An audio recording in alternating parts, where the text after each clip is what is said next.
বাংলা চলচ্চিত্রের সুপারস্টার দেব ওরফে দীপক অধিকারী, ঘাটালের প্রাক্তন সাংসদ, এই মুহূর্তে বর্ধমান দুর্গাপুর লোকসভা কেন্দ্রের তৃণমূল প্রার্থী কীর্তি আজাদের সমর্থনে রোড শো করছে দুর্গাপুরের বিজনে, এবং সেই ছবি আমরা দেখেছি।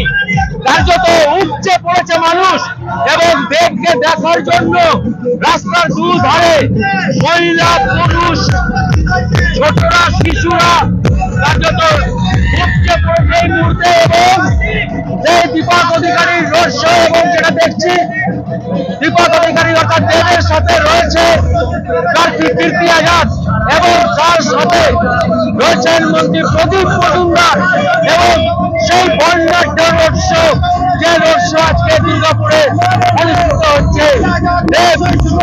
দেবের রোড শোর ছবি এতক্ষণ আপনার সাথে দেখালাম।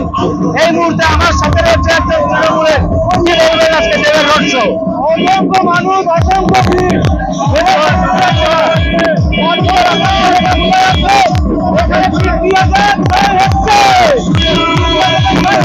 অর্থাৎ যেমন এখানে তৃণমূল কর্মীরা বলছে যে এই উৎসাহ কিন্তু প্রমাণ দিচ্ছে যে এই কেন্দ্রে কীর্তি আজাদ জিতবে, কে জিতবে না সেটা বোঝা যাবে 4 জুন।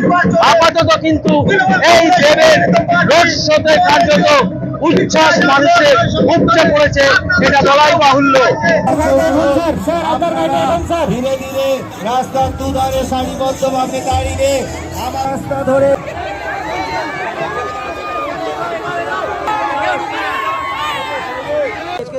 দেবের রোড শো হলো, কি বলবেন?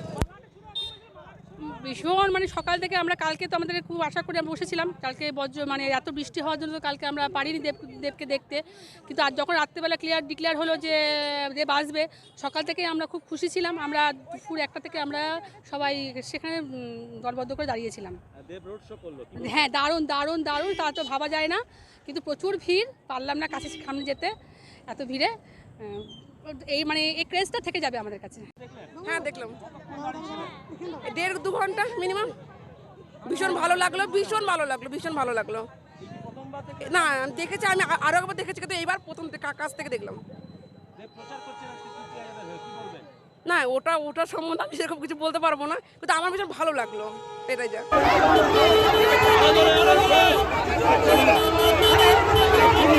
দুর্গাপুর থেকে কৌশিক বসুর রিপোর্ট, 99 নিউজ বাংলা।